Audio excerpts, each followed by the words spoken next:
बिस्मिल्लाहिर्रहमानिर्रहीम। अस्सलामुअलैकुम वरहमतुल्लाहि वबरकातुहू। लाखों करोड़ों दरूद व सलाम नबी करीम सल्लल्लाहु अलैहि वसल्लम पर और आपकी आल पर। आज बेटा हम डिस्कस करेंगे स्ट्रेटिफाइड रैंडम सैम्पलिंग। बड़ा इम्पोर्टेंट लेक्चर है। अक्सर पेपर में स्ट्रेटिफाइड रैंडम सैम्पलिंग से रिलेटेड क्वेश्चन आता है। आप कभी भी लेक्चरशिप का इंटरव्यू देने जाएं या स्टैटिस्टिकल ऑफिसर के इंटरव्यू में जाएं तो वहाँ पर अगर सैम्पलिंग में से आपसे कोई क्वेश्चन पूछा जाए तो मोस्ट ऑफ द टाइम वो स्ट्रेटिफाइड रैंडम सैम्पलिंग से रिलेटेड होता है। इस वीडियो लेक्चर में हम डिस्कस करेंगे कि स्ट्रेटिफाइड रैंडम सैम्पलिंग एक्चुअली है क्या और इसकी टाइप्स क्या हैं, इसकी मेरिट्स और डीमेरिट्स क्या हैं। फर्स्ट ऑफ ऑल आपने स्ट्रेटिफाइड रैंडम सैम्पलिंग का जो कॉन्सेप्ट है वो क्लियर करना है और स्ट्रेटिफाइड रैंडम सैम्पलिंग का कॉन्सेप्ट जो है वो आपने इस लेआउट को समझ के करना है। जिससे स्टूडेंट को ये लेआउट क्लियर हो गया वो स्ट्रेटिफाइड रैंडम सैम्पलिंग से रिलेटेड डेफिनेशन कॉन्सेप्ट अच्छे तरीके से ख़ुद भी बयान कर सकता है। फर्स्ट ऑफ ऑल आपने ये समझना है कि अगर हमारी पॉपुलेशन होमोजीनियस है, मतलब पॉपुलेशन के अंदर तमाम एलिमेंट्स जो हैं वो सिमिलर करैक्टरिस्टिक्स के हैं, तो वहाँ पर हम सैंपल ड्रॉ करने के लिए जो टेक्निक यूज़ करते हैं वो सिंपल रैंडम सैम्पलिंग है। अब सिंपल रैंडम सैम्पलिंग की एप्लीकेशन के लिए ज़रूरी है कि आपकी पॉपुलेशन होमोजीनियस हो, लेकिन मोस्ट ऑफ द टाइम ऐसा नहीं होता कि हमारी पॉपुलेशन होमोजीनियस हो। अगर हमारी पॉपुलेशन हेट्रोजीनियस है, मतलब वो डिसिमिलर करैक्टरिस्टिक्स पर बेस करती है, तो फिर आपने फर्स्ट ऑफ ऑल उस हेट्रोजीनियस पॉपुलेशन को छोटे छोटे ग्रुप्स में डीकम्पोज करना है। ये जो डिफरेंट ग्रुप्स आप बनाएंगे हेट्रोजीनियस पॉपुलेशन के, वो ग्रुप्स जो हैं वो स्ट्रेटा कहलाते हैं और इंडिविजुअल ग्रुप का अगर हम जिक्र करें तो वो स्ट्रेटम है। मतलब आपकी ये पॉपुलेशन जो है ये हेट्रोजीनियस है, तो हमने इस हेट्रोजीनियस पॉपुलेशन को डिफरेंट ग्रुप्स में कन्वर्ट कर दिया। ये जो ग्रुप्स हैं इनको कलेक्टिवली हम स्ट्रेटा कहते हैं और इंडिविजुअल ग्रुप जो है वो स्ट्रेटम कहलाता है। ये जो हमने डीकम्पोजिशन की है अपनी हेट्रोजीनियस पॉपुलेशन की इनटू होमोजीनियस ग्रुप्स, तो ये सारे के सारे ग्रुप्स जो हैं ये इंटरनली होमोजीनियस हैं लेकिन एक्सटर्नली ये हेट्रोजीनियस है। ये बड़ा इम्पोर्टेंट कॉन्सेप्ट है कि जो वेरिएबिलिटी है विदिन स्ट्रेटम वो कम है और आउटर स्ट्रेटम या आप कह लो कि अमंग स्ट्रेटम वो वेरिएबिलिटी ज़्यादा है। मतलब ये अगर सारे के सारे पेशेंट्स हैं और ये सारे डिफरेंट डिजीज़ के पेशेंट हैं तो हमने इनको इनकी डिजीज़ के लिहाज से सेपरेट कर लिया। ये टीबी के हैं, ये कैंसर के हैं, ये आइज़ के हैं, ये ईएनटी हैं एंड सो ऑन। अब नोट करें कि सारे स्ट्रेटम्स जो हैं वो आपस में हेट्रोजीनियस हैं। ज़ाहिर है उनकी बीमारियां डिफरेंट हैं, लेकिन उनके अंदर जो पेशेंट्स हैं वो सारे के सारे होमोजीनियस हैं, वो एक ही डिजीज़ से रिलेटेड हैं। तो अब यहाँ तक जो डीकम्पोजिशन आपने की है अपनी पॉपुलेशन की on the basis of similar characteristics, तो ये हमारे जो ग्रुप्स हैं ये अब होमोजीनियस बन गए। इन सभी ग्रुप्स में से, इन सभी स्ट्रेटम्स में से या इन सभी स्ट्रेटाज में से हमने on the basis of simple random sampling sample draw करना है। इस स्ट्रेटम में से हमने ये सैंपल ड्रॉ किया, इस स्ट्रेटम में से हमने ये सैंपल ड्रॉ किया एंड सो ऑन, इस लास्ट स्ट्रेटम में से हमने ये सैंपल ड्रॉ किया। अब ये जो सैंपल्स हमने ड्रॉ किए हैं ये हमने on the basis of simple random sampling किए हैं, क्योंकि पॉपुलेशन जो थी यहाँ पर होमोजीनियस बन चुकी थी। तो होमोजीनियस में से फिर हम सिंपल रैंडम सैम्पलिंग की मदद से सैम्पल ड्रॉ कर रहे हैं। अब ये जो सैम्पल्स हमने ड्रॉ किए हैं, इन सभी सैम्पल्स को हमने कलेक्टिवली लिखना है, यानी इन सभी सैम्पल्स को हम इकट्ठा कर लेंगे, कंबाइन कर लेंगे। तो ये जो सैम्पल हमारे पास आएगा, ये सैम्पल जो है ये हमारा स्ट्रैटिफाइड रैंडम सैम्पल कहलाएगा। अब इसी पिक्चर को हम ट्रांसलेट करेंगे तो इससे हमारी डेफिनेशन बन जाएगी। आप नोट करें, when our population is highly heterogeneous या हाईली वेरिएबिलिटी रखती है, तो फिर हम क्या करते हैं, हमारी सिंपल रैंडम सैम्पलिंग चूँकि फेल हो जाती है, simple random sampling accurate result नहीं देती, तो इन दिस सिचुएशन हम अपनी हेट्रोजीनियस पॉपुलेशन को डिफरेंट ग्रुप्स में डीकम्पोज कर देते हैं। वो डिफरेंट ग्रुप्स जो हैं वो हमारे कहलाते हैं स्ट्रेटास। यानी हमने क्या किया कि हेट्रोजीनियस पॉपुलेशन को डिवाइड कर दिया into homogeneous groups called strata. Single group is called stratum. From each stratum on the basis of simple random sampling we draw a sample and combined into single sample. This technique is called stratified random sampling. अब stratified random sampling के जो सारे major points हैं हम उनको कैसे लिख सकते हैं। First of all, stratified sample निकालने से पहले आपने डिसाइड करना है कि आपकी पॉपुलेशन क्या है, यानी डिफाइन आपने कर लिया कि आपकी पॉपुलेशन क्या है। फिर आपने स्ट्रेटिफिकेशन का प्रोसेस अडॉप्ट करना है। तो स्ट्रेटिफिकेशन के लिए आपने वेरिएबल्स रखने हैं कि किन वेरिएबल्स की बेस पर आप अपनी हेट्रोजीनियस पॉपुलेशन को होमोजीनियस ग्रुप्स में कन्वर्ट करेंगे। जैसे मैंने आपको पेशेंट्स की example the, on the basis of their disease मैंने उनको सेपरेट कर लिया। टीबी वालों को, कैंसर वालों को, ईएनटी वालों को, हार्ट वालों को मैंने सेपरेट कर लिया। तो ये जो स्ट्रेटिफिकेशन का प्रोसेस है ये डिफरेंट वेरिएबल्स पर, डिफरेंट फैक्टर्स पर बेस करता है।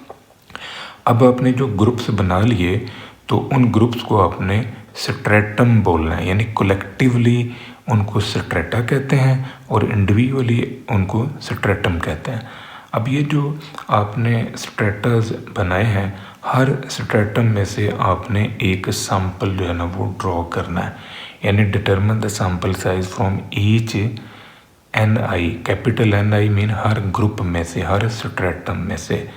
अब ये जो आप सैंपल ड्रॉ करेंगे ये on the basis of simple random sampling होगा और फिर आपने उन सभी सैंपल्स को कंबाइन कर लेना है इनटू सिंगल वन। तो ये जो रिजल्टेंट सैंपल हमारे पास आएगा ये हमारा स्ट्रेटिफाइड रैंडम सैंपल होगा। अब स्ट्रेटिफाइड सैम्पलिंग की जो टाइप्स हैं, सबसे पहली टाइप है कि प्रोपोर्शनल स्ट्रेटिफाइड सैम्पलिंग, कि आपने हर ग्रुप में से उसके साइज़ के लिहाज से सैंपल लेना है। मतलब कि जितना बड़ा ग्रुप है उसमें से उतना ही बड़ा सैंपल आप ड्रॉ करेंगे, यानी जो सैंपल का साइज़ है वो फिर डायरेक्टली प्रोपोर्शनल है टू साइज़ ऑफ स्ट्रेटम, कि जो स्ट्रेटम बड़ा है उसमें से ज़्यादा बड़ा सैंपल आप लेंगे। तो इसके लिए हम ये फार्मूला यूज़ करेंगे। यहाँ पर कैपिटल NI जो है ये हर स्ट्रेटम का साइज़ है और कैपिटल N जो है ये तमाम स्ट्रेटम्स के अंदर जो वैल्यूज़ हैं यानी पॉपुलेशन का साइज़ है, सबको आपने इकट्ठा किया हुआ है। और ये स्मॉल n जो है ये हमारा सैंपल का साइज़ है। NI हर स्ट्रेटम में से जो आपने सैंपल लिया वो है। इसके बाद है इक्वल स्ट्रेटिफाइड सैम्पलिंग, कि आप हर स्ट्रेटम में से इक्वल सैंपल लेते हैं, हर ग्रुप में से आपने इक्वल सैंपल जो है ना वो जनरेट किया है। तो चाहे कोई ग्रुप बड़ा है चाहे छोटा है, आप उसमें से इक्वल सैंपल ड्रॉ कर रहे हैं। इसके अलावा डिसप्रपोर्शनल स्ट्रेटिफाइड सैम्पलिंग, आप अपनी मर्ज़ी से हर ग्रुप में से सैंपल जो है ना वो ले सकते हैं। ये प्रोपोर्शनल वाली बात यहाँ पर नहीं है, आप अपनी पर्सनल विल से सैंपल का साइज़ मुतय्यन कर सकते हैं।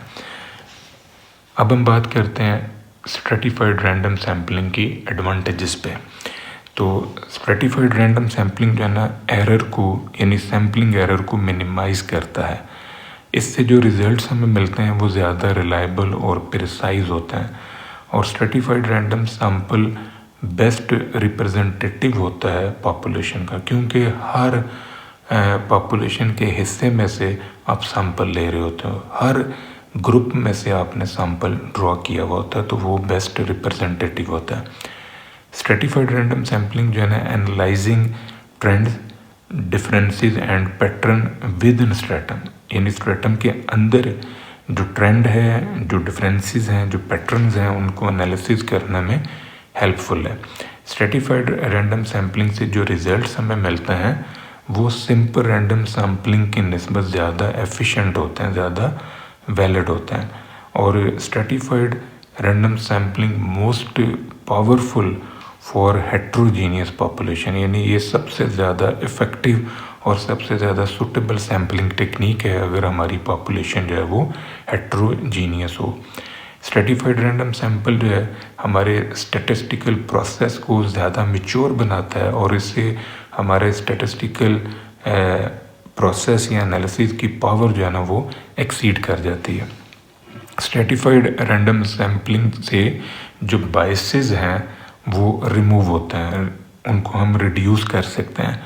स्ट्रेटिफाइड रैंडम सैम्पल जो है ना ये स्मॉल और मिनॉरिटी ग्रुप्स की स्टडी में भी यूज़फुल है, यानी अगर कोई ग्रुप बहुत छोटा है तो उसमें से भी ज़ाहिर है आपने सैम्पल का कुछ ना कुछ हिस्सा तो लेना ही है, तो इस वजह से ये बेस्ट रिप्रेजेंटेशन प्रोवाइड करता है किसी भी पॉपुलेशन की।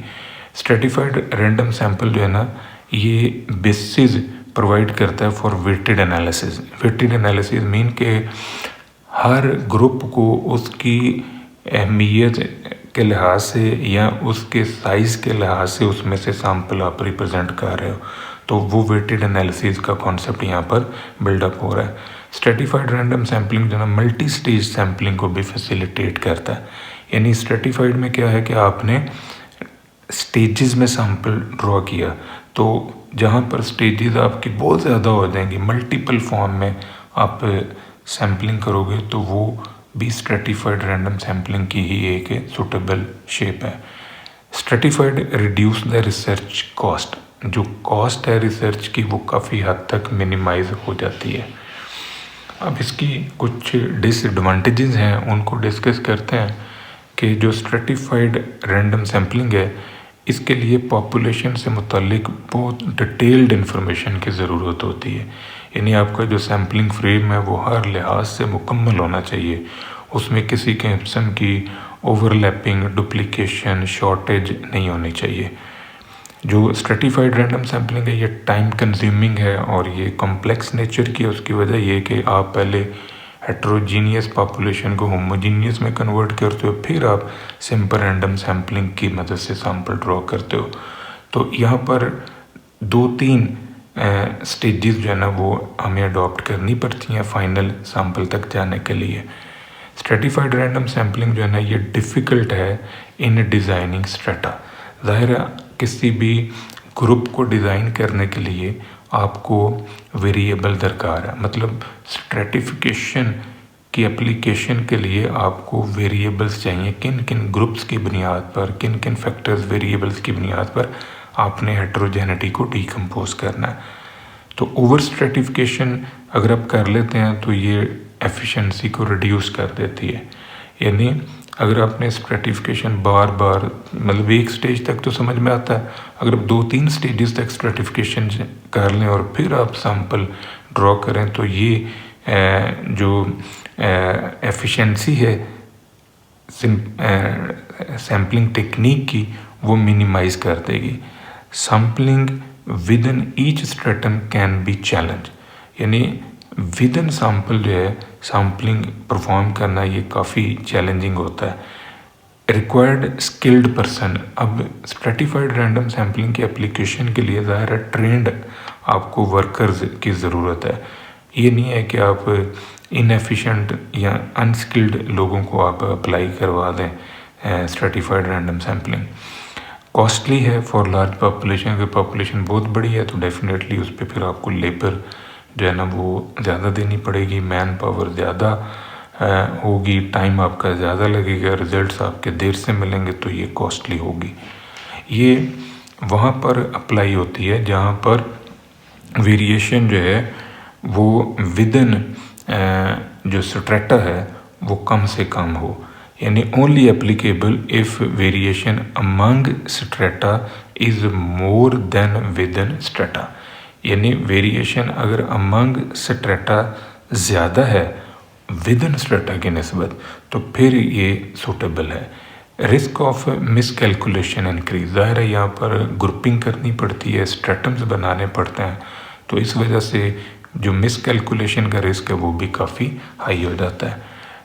इसके अलावा जो स्ट्रेटिफाइड रैंडम सैम्पलिंग है ये होमोजीनियस पॉपुलेशन के लिए सूटेबल नहीं है।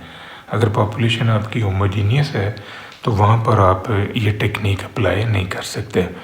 तो variables use for stratification make it more complex, ज़ाहिर है जहाँ पर आपको डिफरेंट ग्रुप्स डिफरेंट स्ट्रेटम्स जनरेट करने के लिए वेरिएबल्स या फैक्टर्स दरकार हैं, तो वहाँ पर फिर ये ज़्यादा कॉम्प्लिकेशन क्रिएट करता है। ये था बेटा आज का हमारा टॉपिक। दुआ में याद रखिएगा, इंशाल्लाह अगली वीडियो के साथ फिर हाजिर होंगे। फ़ी अमान अल्लाह।